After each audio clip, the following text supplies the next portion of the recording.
Good afternoon for those who are on the East Coast, and for those who may be on a different time zone, good morning. I am David Bowers, the Vice President and Market Leader for the Mid-Atlantic region for Enterprise Community Partners, and welcome you to today's Capital as a Catalyst along Maryland's Purple Line webinar. We are glad to have you here. Thank you for making time to be a part of this important dialogue and conversation that you'll hear a lot of great information. Over the course of this next hour or so, you will hear about how collaboration among three organizations committed to seeing equitable outcomes along a new light rail in Washington, D.C.'s backyard, coupled with a catalytic $5 million Partnerships for Raising Opportunities in Neighborhoods, otherwise known as Pro Neighborhoods, grant from J.P. Morgan Chase, supported the creation or stabilization of more than 1,000 affordable homes and stabilized 275 plus small businesses over the last 3.5 years, very difficult years, as we all know. So what can we expect from the time today? We're going to start off by hearing from Nadine Duplessis-Kearns, who is a Vice President and Program Officer of Global Philanthropy at J.P. Morgan Chase, about why Chase invested in small businesses and residents in their homes near the Purple Line. We're very grateful to J.P. Morgan Chase for their investment in supporting equitable and inclusive outcomes in our region with their catalytic grant support. This grant really does exemplify the type of support that we hope to see more of along the corridor to help us achieve the goals of the Purple Line Corridor Coalition's Community Development Agreement, namely increasing housing options, supporting and growing small businesses, strengthening the local workforce, and maintaining and celebrating vibrant cultural assets. To ground the insights from each partner organization, my colleague Laura Searfoss, a Senior Program Director from Enterprise's Mid-Atlantic office, will share a bit more about the Purple Line and the Purple Line Corridor Coalition and the pro-neighborhood funded activities and their impact. You will then hear from several organizations that are already active in different ways near the Purple Line and were able to increase their reach, their resources, and relationships along the corridor and with key partners using the Pro Neighborhoods grant. Melissa Bondi, who's a Mid-Atlantic State and Local Policy Director representing Enterprise, Josh Earn, who's the Managing Director of Lending, representing the National Housing Trust, and Omar Velasco, who is the Chief of Small Business Services and Lending, representing the Latino Economic Development Center, LEDC. And during our Q&A period, we'll also be joined by Ness Perry, who is with LEDC, and Nadine will come back and join us for that Q&A period as well. So we've got some time set aside at the end for questions, the last 10 or 15 minutes or so for a Q&A period to close out the webinar. But you can also share your questions with us throughout the webinar at any time. Please use the Q&A feature to share your questions with our speakers. As I wrap, I want to acknowledge, we want to make sure to acknowledge some past and present folks who have been instrumental in seeing these grant activities through, including the leaders of all three of the partner organizations. And we want to name at the Urban Institute, Peter Tatian, Donovan Harvey, Mary Bogle, and Tanae Nuna. My colleagues at Enterprise I've already named, as well as Joe Williams and Jessica Sorrell, Amanda Wall, Sharon Bowlers, and Kaisa Gray. At the National Housing Trust, Priya Jayachandran, the CEO, Shalon Frazier, Claude Hare, and Nicole Meyer. At LEDC, Emmy Reyes, the CEO there, Javier Rivas, Ness Perry, who I've already mentioned, and Maria Lanos. And at the Purple Line Corridor Coalition and at the National Center for Smart Growth at the University of Maryland, for all of the team there for their continued leadership in the corridor. I want to end by saying I really encourage all folks to check out the blog series, that you'll hear more details about it and to read more about the impact of this critical work that's here. And so we're hoping that as we go into this conversation today, people will learn from what has happened and be inspired to think about how we can take the lessons learned from this effort, whether we're a philanthropist, a foundation, a lender, a provider, a CBO, whatever it may be, and think about how we can take these lessons and use them to inform our continued work in this region or around the country, wherever you may be listening in from, to have greater impact in the lives of people, which this work is ultimately all about, helping people who are in need out there of the types of work and services that we all are looking to do. So with that, I'm happy to turn it over to my friend, Nadine. Nadine, I'll turn it over to you. Thanks again for all of your help and support. Thank you, David. Hi, everyone. My name is Nadine Duplessis Kearns. I serve as the Global Philanthropy Program Officer for the Mid-Atlantic at JP Morgan Chase. I'm excited to be a part of this webinar with our partners, and I want to thank Enterprise Community Partners for leading this work. At JP Morgan Chase, we talk a lot about our North Star, supporting an inclusive economy that works for all, where everyone can participate and benefit regardless of race, gender, or zip code. A core part of this inclusive economy is supporting development that is equitable and prioritizes the needs of existing small businesses and low to moderate income households to ensure that they can enjoy the benefits when these construction projects end. As someone who has lived in the Purple Line corridor for over 20 years, I fully understand the need for a light rail linking Prince George's and Montgomery counties in Maryland and the positive impact it will have. But I also see the challenges the construction has brought to our local businesses and residents. In 2019, JP Morgan Chase made a $5 million philanthropic investment in the Purple Line Corridor Coalition to support the small businesses close to the construction and the residents living nearby. My hair salon is on the corridor, and although the construction has created challenges for the shop and its customers, it's exciting to see what's to come. Through our $30 billion racial equity commitment here at JP Morgan Chase, and in our commitment to the greater Washington, D.C. region, we've seen the impact of our funding. LEDC has preserved over 275 small businesses and helped to retain 58 jobs. NHT has deployed loans to preserve and create over 1,000 units of affordable housing. Our funding has helped to catalyze this work, and we're proud of the outcome for residents, as well as the advocacy wins they've delivered to achieve policy wins that help to strengthen housing affordability systems in these counties and the support systems that are in place for small businesses. As our $5 million investment winds down, all three organizations expect to remain active in this equitable development efforts along the Purple Line corridor. So we hope that our involvement in this work will inspire other corporate funders to support them and our communities. I'll now turn things over to Laura of Enterprise to share some more background on the Purple Line and the grant activities. Thank you. Thanks so much, Nadine. And it's great to see so many friendly and familiar faces on today's webinar. For those of you who are local and would like a refresher, or for those of you who are newer to the Purple Line, we wanted to start by grounding today's conversation with an overview of the Purple Line, both as a light rail project and as to give you a little bit more insight into some of the conditions along the corridor that we confront as we are seeking to create more equitable outcomes for people living near this new light rail. Also delved into the relationship between our collaborative that was formed as part of our grant activities and the broader work of the Purple Line Corridor Coalition. And spoiler alert, there is a close one. And then I'll share an overview of the grant activities so you have a full picture of the totality of all the things that were supported by the Pro Neighborhoods grant before you hear from each respective organization and they dig into the details of their work.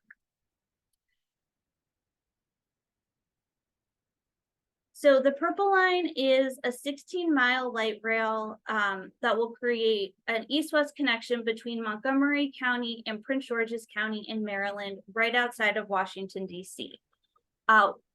It will connect to the Washington region's primary transit system, Metro, at 3 lines.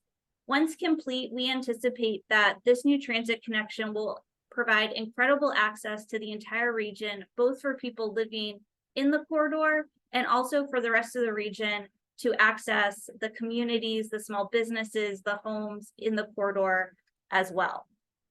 At Enterprise and within the Purple Line Corridor Coalition, we're focused on what we call beyond the track. So what's happening in the communities beyond the light rail itself.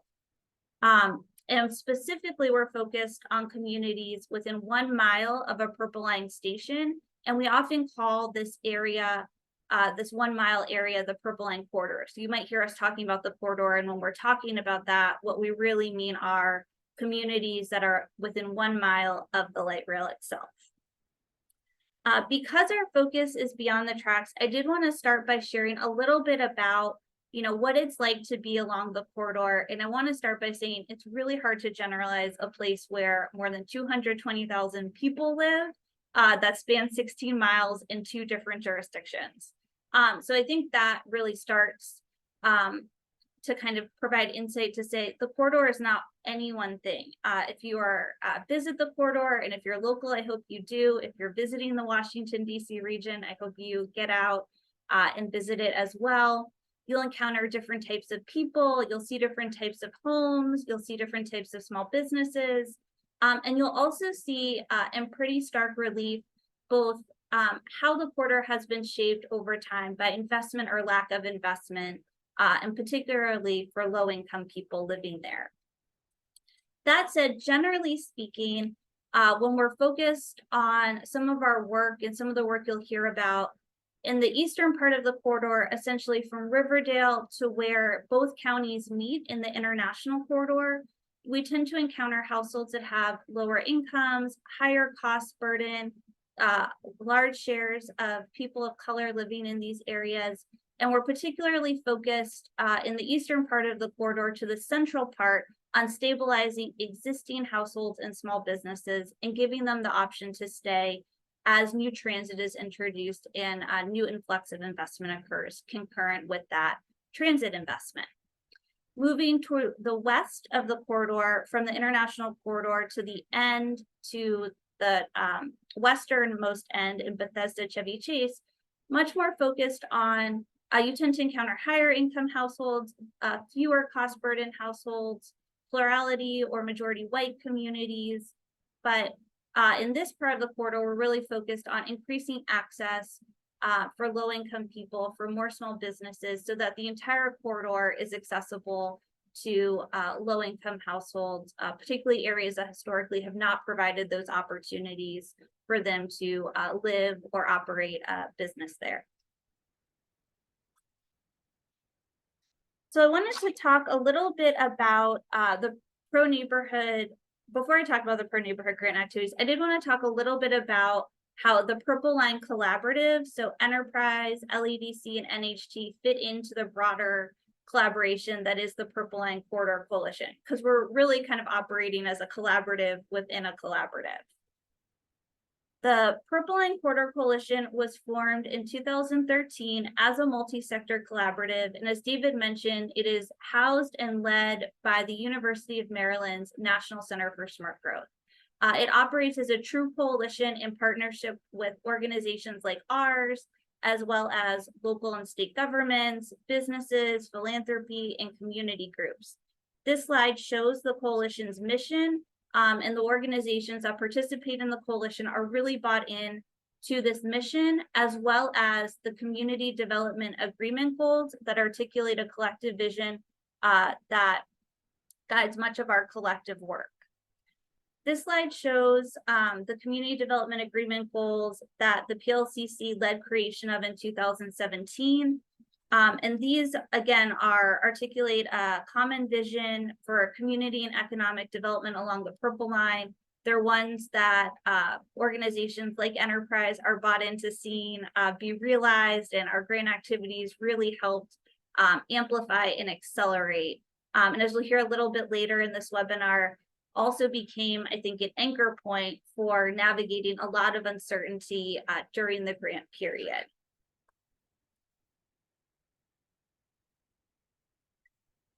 So I think, as we've mentioned for the grant, a subset of Purple Line Corridor Coalition members formed a subgroup called the Purple Line Collaborative to carry out our pro-neighborhood grant activities.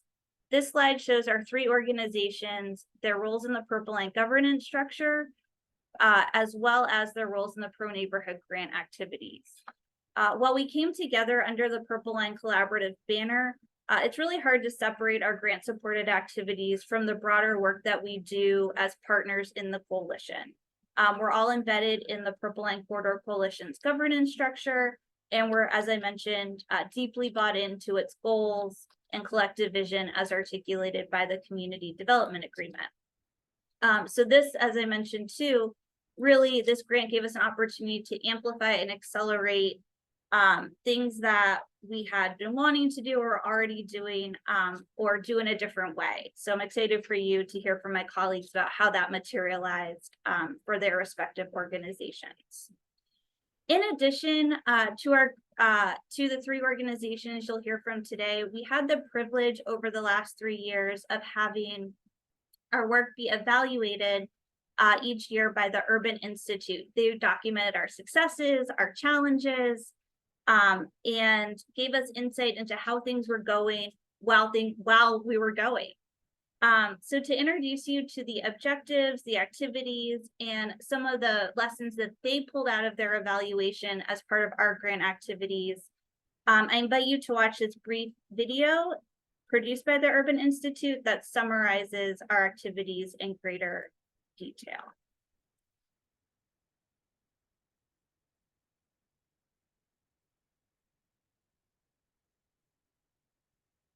Purple Line, an Urban Institute analysis. The Purple Line is a 16-mile light rail line that will connect Prince George's and Montgomery counties in Maryland, the 2 most populous in the state. The project will extend from Bethesda in Montgomery County to New Carrollton in Prince George's County, and will provide a direct connection to the DC Metro System, Regional Rail, and Amtrak. The transit line is expected to increase access to employment and bring a wave of new investment to communities along the line, collectively referred to as the Purple Line Corridor, as higher wage earners are attracted to the area by the increased transit connectivity. While the investments can be transformative, without careful planning, that transformation can displace long-time residents and businesses. To prevent wide-scale displacement of this population in the Purple Line Corridor, a large group of community-based organizations, nonprofit developers, government agencies, anchor institutions, and other mission-oriented organizations formed a coalition to pool their resources and use their collective power to advance equitable development along the corridor. A group of community development financial institutions in the coalition, Enterprise Community Loan Fund, the Latino Economic Development Center, and the National Housing Trust Community Development Fund, obtained a $5 million grant from JP Morgan Chase to create or preserve 1,000 affordable homes and assist 210 small businesses. Developers looking to build affordable housing, both in the corridor and otherwise, face 2 main challenges. First, for projects to be financially viable, they must piece together hard-to-get financing from a plethora of sources, all with separate requirements and restrictions. Second, in most cases, there is a shortage of readily available capital to finance projects, regardless of source. On top of their affordable housing and small business preservation goals, the CDFIs also set out to help develop an equitable development pipeline to help address these challenges in the Purple Line Corridor. Equitable development pipelines streamline the development process by sourcing diverse funding commitments and coordinating those funds to provide easily accessible financing for equitable development projects, thus alleviating some of the funding burden for developers. To this end, Enterprise, NHT, and LEDC strategically pursued opportunities to activate the flow of purpose-driven capital into equitable development by influencing public policy and securing private sector commitments.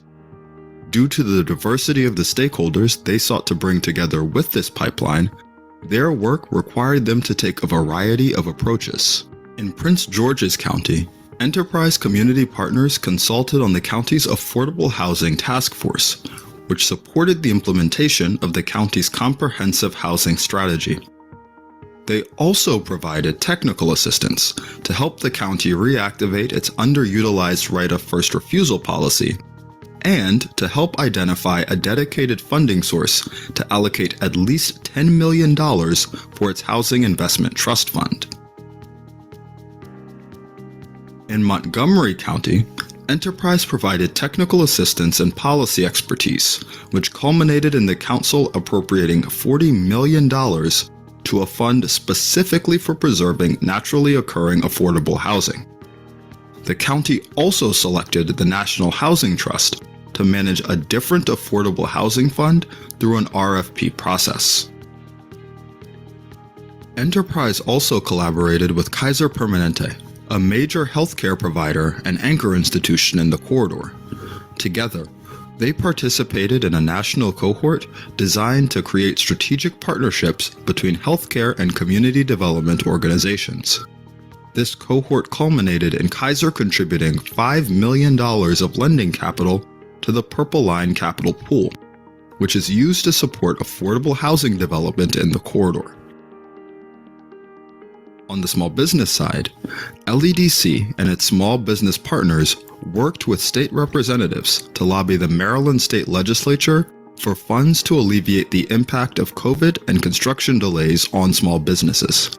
Following these advocacy efforts, the state appropriated $2 million in small business grant funds.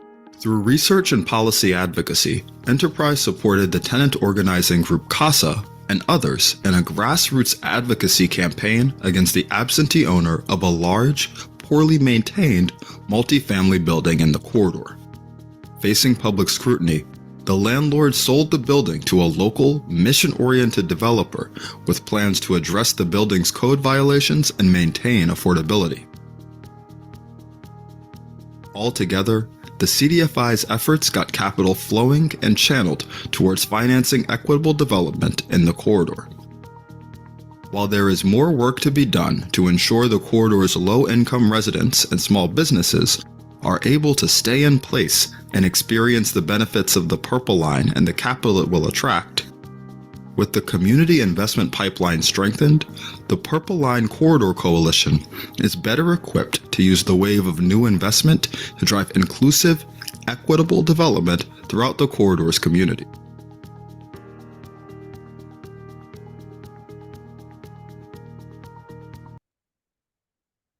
Good afternoon. It's a pleasure to be with you today. I'm Melissa Bondi with Enterprise. We think about neighborhoods, connections, resilience, and opportunity. And we think of equity, affordability, and greater quality of life for residents here today and in the future. Everything we do is centered on people and on these principles. And these are easy policies for Enterprise to support. But sometimes if we want to make lasting and impactful change, we need something else, something that isn't as photogenic as people in communities. And that includes things like legislation. Easy for a policy director to say. But let me share with you today 3 examples of how our commitment to the principles I mentioned earlier has led to more lasting changes along the Purple Line and its housing affordability. We really focused some of our main efforts in 3 areas: improving housing conditions, increasing housing resources, and initiating action towards systemic impact for residents. Many people and factors have contributed to this success. As Laura mentioned, we're a coalition. And yes, so did legislation contribute. So let's start with this story. Tenants at the Bedford and Victoria Station Garden Apartments were fed up with the deplorable levels of disinvestment in their homes. Vermin infestation, mountains of uncollected trash, and deteriorating conditions made living there unsafe. Yet management refused to take responsibility. With the help of organizers and attorneys, residents did something extraordinary. They sued the owners. The media and the community took note, and the owners did too. Facing pressure and accountability, the owners sold the property. Bedford and Victoria is now in the hands of a responsible housing provider and on track for a far better outcome with and for residents. But what about other distressed properties? Using data, best practices, and informed by resident experiences, Enterprise and other PLCC partners developed a roadmap of recommendations, including a pathway to preserve housing along the Purple Line. We engaged officials to find common ground and to support better record keeping and enforcement of housing codes. And Prince George's Council adopted, yes, legislation that requires more frequent and proactive residential property inspections for older buildings, just like Bedford and Victoria. We continue to work with stakeholders to pursue adoption of further roadmap recommendations, so even more residents will enjoy healthy, quality, affordable homes in the corridor. Housing quality is fundamental to equity, and so is supply. It said the most important policy document for any government is its budget. It is the best indicator of a jurisdiction's priorities. Fortunately, in both Prince George's and Montgomery counties, Purple Line affordability has garnered strong political will. As mentioned in the video, Montgomery County added $40 million in brand new capital funding for a naturally occurring affordable housing fund, and cited the Purple Line explicitly as a geographic target for the resource. This is a revolving loan fund, so as projects pay back their initial financing, new projects can take advantage. And Prince George's County established a $10 million minimum floor for its own housing investment trust fund, and through legislation, dedicated a source of revenue to contribute guaranteed new annual capital to support more projects in the Purple Line and other parts of the county.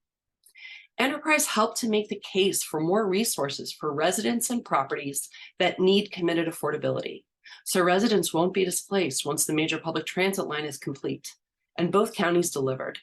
They also leveraged other federal, state, local, and private resources, so multiple properties have benefited already from the county's full spectrum of housing affordability. We'll continue to need more resources to support more residents, including low-income homeowners and first-time buyers in the corridor, as well as more tenants and, of course, more production too. But we've set a baseline for success that will support affordable homes now and in the future. My third example for today starts with the next slide, representing the PLCC's first ever housing action plan. The community engagement you see here and our initial goals from the corridor came together in a process to guide our affordability work through 2022. For the next version of the action plan, we knew we needed to evolve based on our experiences and to create more lasting impacts. Of course, in 2021, more of our engagement conversations looked like this. Enterprise helped to lead the reimagining of how our plan should be designed, with more resident-informed priorities, more clear implementable actions, and recommendations with measurable indicators of our actual progress. The plan remains rooted in corridor data and is now organized around 7 key action items. Of course, it includes some systems level policy and budget recommendations. And you know what that means. That's right, even more legislation. The new plan is set up for success because it's informed by our last few years of experiences and lessons learned. It articulates goals, actions, and roles for various sectors to play in order to achieve a number of outcomes.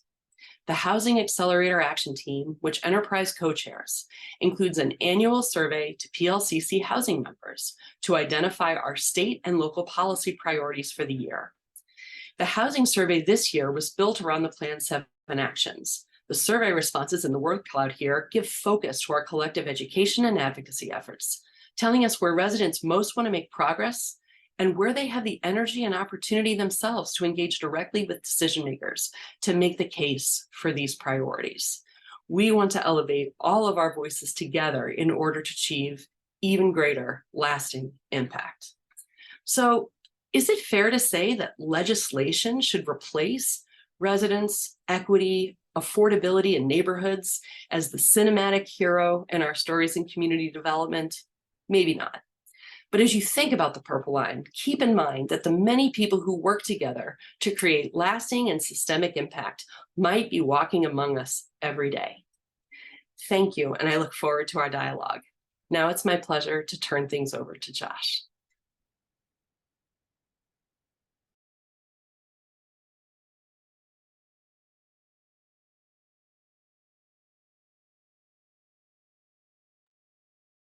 Thanks, Melissa.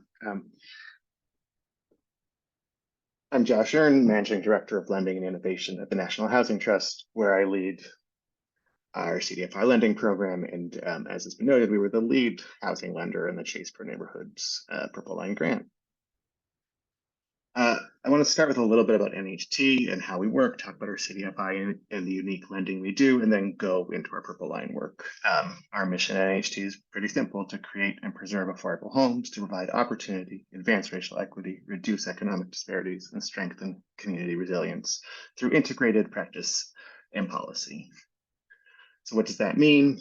It means we take an interdisciplinary approach to affordable housing, working across policy, real estate development, resident-focused services, lending, sustainability, and really bring a comprehensive approach to community development.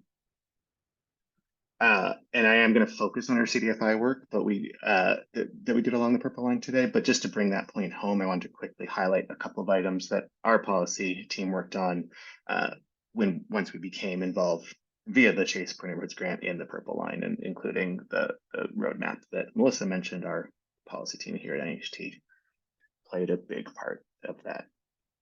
So turning quickly to our CDFI work, our CDFIs, including NHT CDF, which led this work in ICE, focus on providing loans that a lot of others won't make. And we work with traditional low-income housing tax credit developers, but also tenant associations, community land trusts, cooperatives, and others.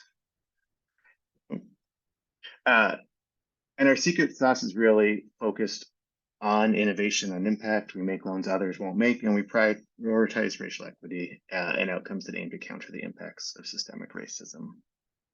And then, being based in Washington, D.C., we take really a dual approach to our work, with about half of our work spread across the whole, our national footprint, and half focused in our own backyard, with a more place-based focus, which is how we came to the Purple Line.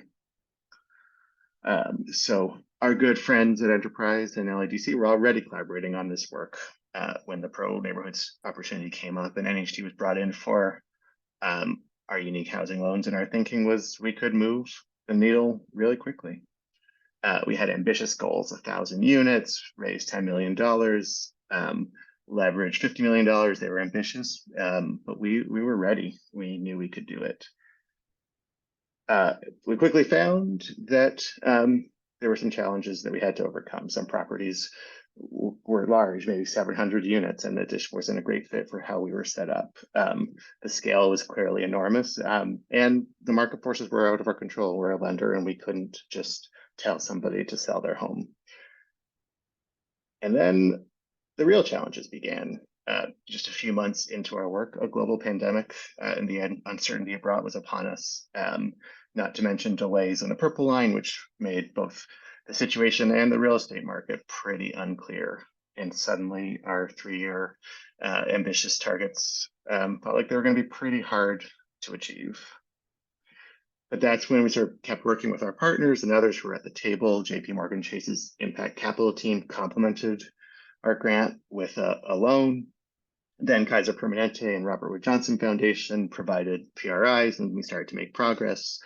We made some loans, and that was when Montgomery County, has been noted, sort of put out their Affordable Housing Opportunity Fund and saw the progress we were making and chose us to manage it. That patience and partnership brought successful deals like these, creating, preserving hundreds of units from these are all in Silver Spring, but other places as well. Hundreds of units created and preserved. And what has that meant for our success? It means that we've now made loans across up and down the corridor, and we're still making more. One is in fact closing as we speak, which is pretty exciting. And a few months after the official end of the grant period, we've made those loans across the corridor. We've created, as of today, or preserved over 1,200 units, lent over $14 million, including deploying and redeploying the original grant multiple times when we had really just wanted to do it 1.5, or aim to do it. And even these leverage numbers, we've brought over $120 million now of other capital to the corridor. So what did we learn? Really 3 big lessons. You have to prepare to be flexible, that a place-based preservation approach really has to think about all parts of the market, and that truly does take a village to preserve a village. So like I said, the pandemic started, and it was the impact of on sort of the homes we thought we would be doing, the very bread and butter low-income housing tax credit deals, was slow. But at the same time, we found that there were other nonprofits looking to get affordable housing projects off the ground, and where we thought we'd only do a couple hundred new units, we ended up with over 600 and more to come. And thinking about preservation as preserving opportunity was one piece, a really important piece of what we were trying to do. And when we say consider all aspects of the market, I think what we mean is we have to just make sure to work with everyone all across the spectrum, whether it's working with Habitat for Humanity on 2 homes or working with Montgomery Housing Partnership on 280 and some of their partners.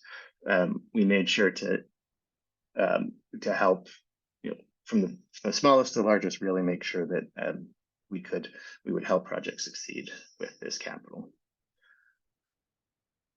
And if there's really sort of one lesson to take away from this work and our patience and perseverance, it's that true success really comes from aligning as much public and private capital together. And what we found was that partnerships really do snowball. So the more partners who join, the more you'll see new interest from other partners. It was really through, like I said, that sequence of Chase and our partners at LADC and Enterprise, and then Rob Wood Johnson and Kaiser Permanente, and then Montgomery County, and then we brought in Housing Partnership Network to help us make larger loans in their partnership with Wood Forest Bank. And what seemed impossible in March of 2020, suddenly we were exceeding our goals, and that was really a key piece to our success. And with that, I'll pass it over to Omar at LADC to talk about our small business piece of this program.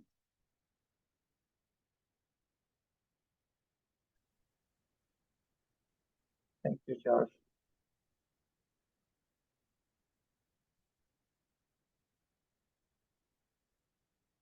I hope everyone is looking at my presentation. Good afternoon. And I want to start by saying that a little bit of history about LADC. So in response to the lack of economic and social opportunities for the Latino population in Washington, D.C. in 1991, a group of community leaders, business professionals, and civil rights activists founded the Latino Economic Development Center, or LEDC, to foster the economic and social advancement of underserved communities. Today, I'd like to present the intervention that is allowing us to preserve an important portion of local businesses across the construction of the Purple Line. We call our approach Resilient Business Corridors, that focuses on business technical assistance, access to capital, and advocacy. Our technical assistance is solution-oriented, where rather than focusing on providing training to a group of business owners, we identify the main barriers that are putting a specific business at risk of closing and address them through one-on-one business coaching and specialized consulting services.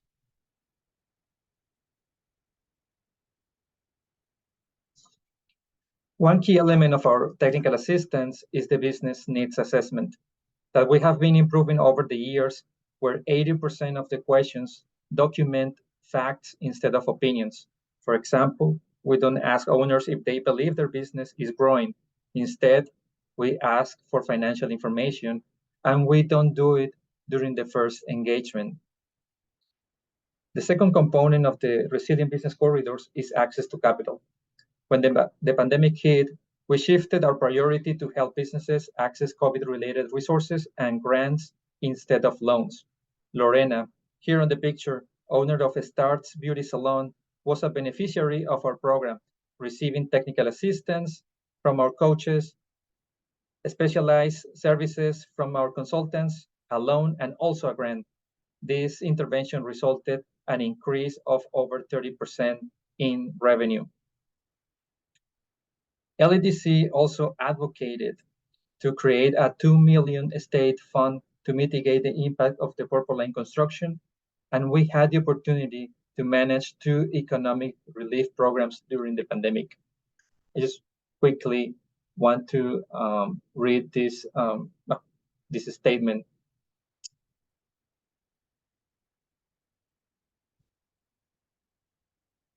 LADC has become a trusted partner in Montgomery County. They were the entity that made the most sense to become the financial fiduciary for the fund.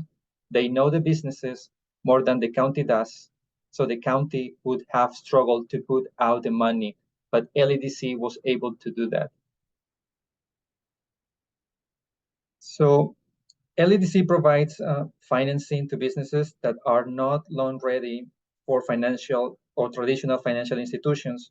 And we can offer affordable but also accessible loans to high-risk clients thanks to the support received from organizations like JP Morgan Chase under this program Pro Neighborhood. Our strategy was providing loans plus a small grant to businesses located in the vicinity of the construction. In terms of advocacy, we weighed in 2 factors, impact and the effort needed to achieve the desired outcomes.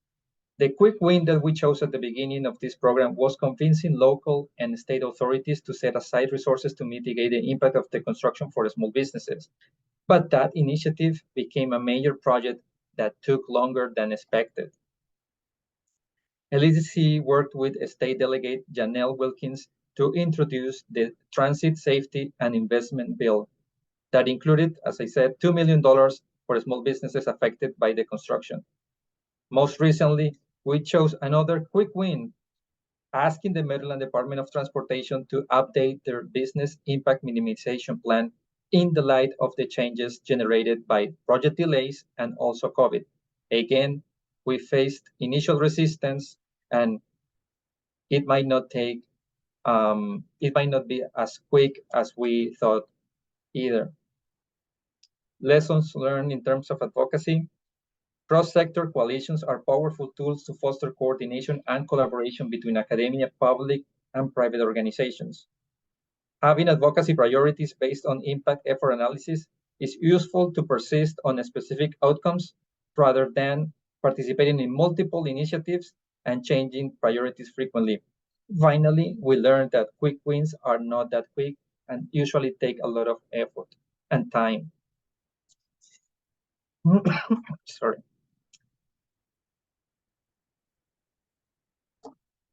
I want to share that also what has been our approach in terms of community outreach and trust building. This includes continuous asset mapping, share valuable information, being introduced by other CBOs or community-based organizations, and having a permanent presence in the business corridor. In this 16-mile project that crosses many neighborhoods within 2 very different counties, there is no single organization that has a strong presence in the entire corridor or a single community leader that has the trust of all these businesses. Therefore, asset mapping for us, or continuous asset mapping, is not a task that is conducted only at the beginning of the intervention, but instead it is ongoing. Initially, we identified legacy businesses and other community-based organizations. Our lesson learned here is that we should have established or define what a legacy business is and create a directory that eventually can help us promote legislation to protect those businesses, those legacy businesses. We pursue meaningful partnerships where the organizations have complementary resources, there are shared goals and not only mission alignment, and the organizations designate point of contacts with the authority and their resources to advance joint projects. Identify community leaders is key, or was key in our project. An endorsement from a community leader opened doors, and a testimony from a community member is more powerful than a testimony from an economic development professional. One of the lessons learned here is that we need more leadership development programs in our communities. Also, identifying events and traditions ahead of time is important to prepare a minimum of participation, because not only willingness to participate is needed, you need resources, staff, and they also need to plan ahead. These events were extraordinary opportunities to meet and greet other stakeholders.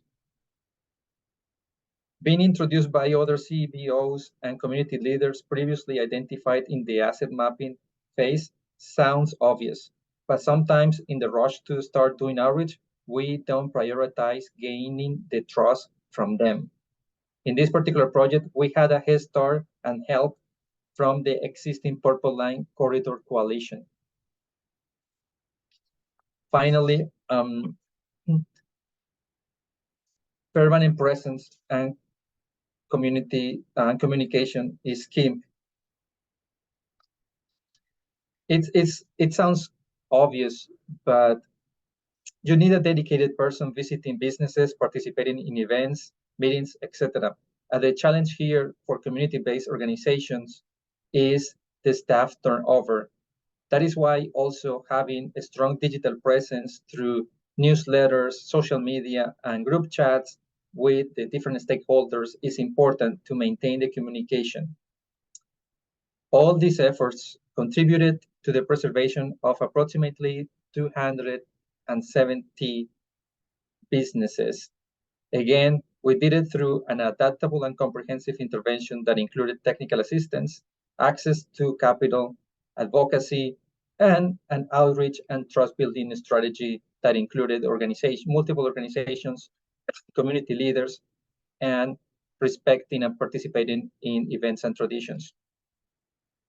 I want to thank the ongoing support of JP Morgan Chase, thank our partners, enterprise community partners, National Housing Trust, Montgomery Housing Partnerships, University of Maryland, thank our staff, and thank you all for listening to me. Thank you. Thanks, Omar. For all of you listening in, please join me in giving a virtual round of applause to our speakers for sharing some of their insights with us in terms of what it means to get stuff done in an increasingly complex environment. I see some questions in the Q&A, so I'm going to start with those, but if you have burning questions for our speakers, this is the time to get them in so we can make sure we cover them as we close out our webinar together. So one of the first questions, and I know that both LADC, NHT, and Enterprise may all have thoughts on this, is the Purple Line as a transit project has hit a lot of hurdles. It's been delayed, including during the grant period where the contractor for the state ended up having to pull out of the project, and there was a delay in getting a new contractor on board, in addition to just the churn of a big infrastructure project like this. So there's a question about kind of how has the delay in the light rail itself impacted the work that you're doing, and also how does it connect back to seeing as part of the Purple Line Corridor Coalition realize some of those bigger goals outlined in the community development agreement? And additional question, side question, is also how can groups like Montgomery County NAACP support efforts? Because you all spoke to the importance of relationships and having different voices at the table in being able to realize some of the impact of this grant.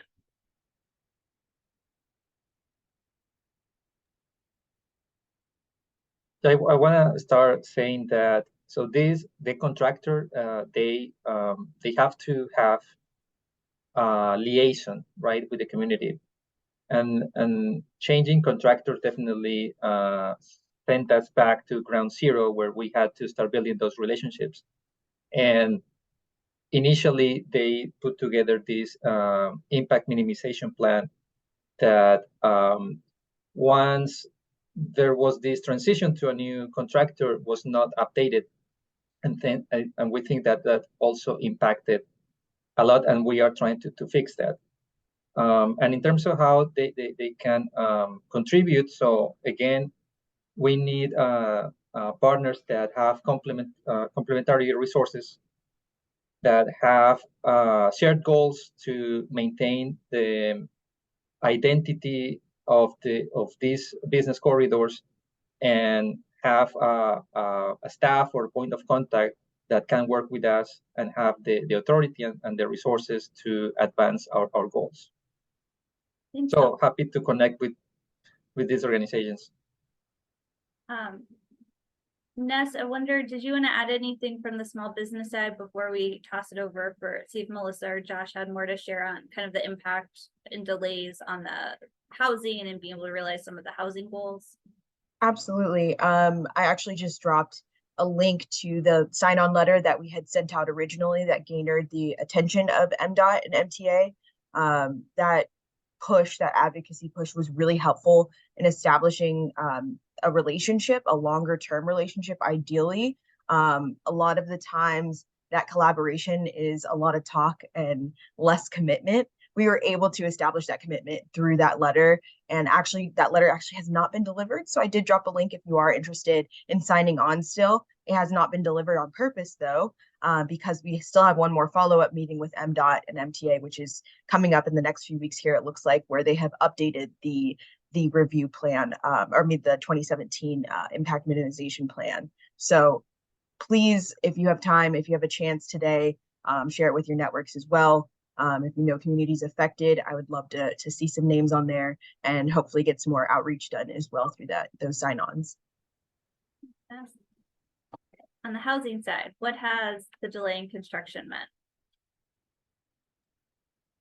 Josh, why don't I go first, and then if you want to step back up. So obviously the critical issues that have already been mentioned by Omar and Ness notwithstanding, to one degree, having the delays, which no one asked for and no one wants, has afforded us a little bit more time to maneuver, to be able to work through deals, whether they're right of first refusal and preservation deals, whether they're organizing enough financing from a variety of different sources, or working and doing outreach on the front lines with property owners, managers, brokers, things like that, in order to see what's possible on housing preservation and production.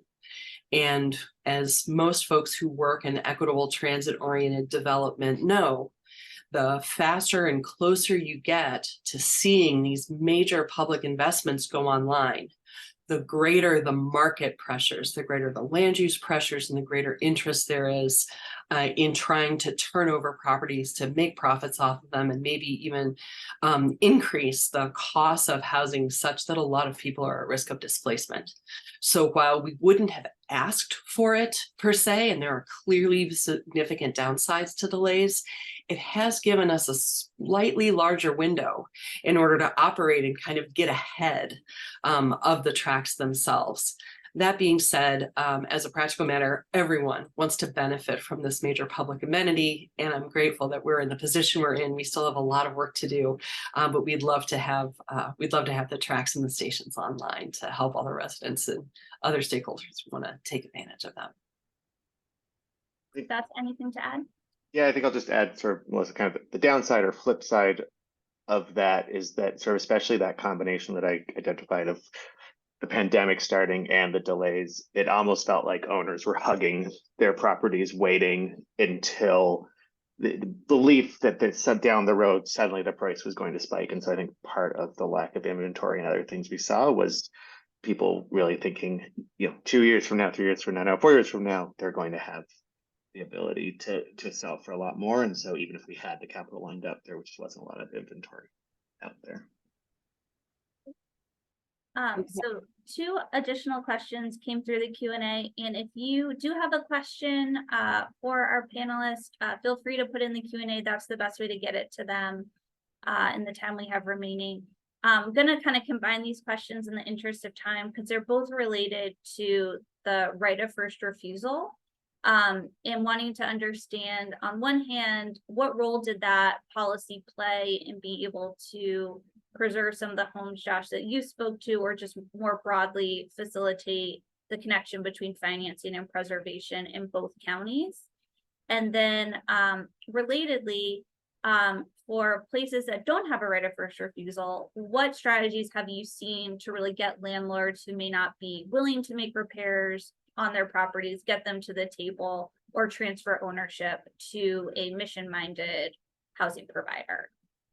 Laura, can I decouple those and very quickly, and I'll answer the one because I think Melissa's probably better equipped to answer the second. I think in terms of the properties that we finance, the ROFR didn't really play a direct role in most of the properties that were financed with our capital pool. I think there was an indirect role, certainly, and we worked with a lot of nonprofits in Montgomery County, and I think the fact that those nonprofits are clearly committed to those to preservation of affordability or creating affordability meant that ROFR process would go smoothly, and I'm sure that's a helpful thing. That being said, in Prince George's County, the new structure is very exciting, and we kind of stand ready when the right ROFR deal comes along the corridor to use it, and we think it's going to be well suited for our capital N program. Thanks, Josh. So the things I want to contribute to this conversation are kind of three things. First, Prince George's right of first refusal policy has ended up being a model that other jurisdictions in our region and beyond are very interested, I'm going to say, in better understanding and not just copy pasting outright, but there may be some copy pasting that's going on or interest in doing so because it has been so viable for the county in a lot of other really important preservation related deals. So as a practical matter, there has been great kind of resource dedication by Prince George's County to their right of first refusal program, including being able to layer federal related ARPA money, state related financing, local funding in their own programs in order to really make that a very strong engine for committed affordable preservation. And again, this would include ensuring the quality of units, ensuring anti-displacement, not just getting the building under an umbrella, but really kind of achieving a lot of these shared goals that we have for housing affordability. Regarding the second question is, can we speak to strategies for those who are unwilling to make repairs? I found the Bedford and Victoria exemplar so incredibly compelling because of how dedicated, how organized, how strategic the protesting of the landlord at that time was. It was well organized, working with CASA and other organizers. They filed a really credible lawsuit, and that got a lot of community and media attention, which led to more pressure, which led to more accountability, and led an owner that had not been particularly interested in doing more on the site to say, you know what, this isn't worth it for us. We're happy to wash our hands of it. And that was actually the best answer for everyone. So those tactics, I think, and we have community organizers who I'm sure would be glad to share how those best practices worked for them so they could be applied in other places, don't require a right of first refusal program. Nevertheless, because of the success of right of first refusal, I do encourage any jurisdiction interested in these kinds of tenant protections and higher quality of life and affordability considerations to consider looking at a right of first refusal program.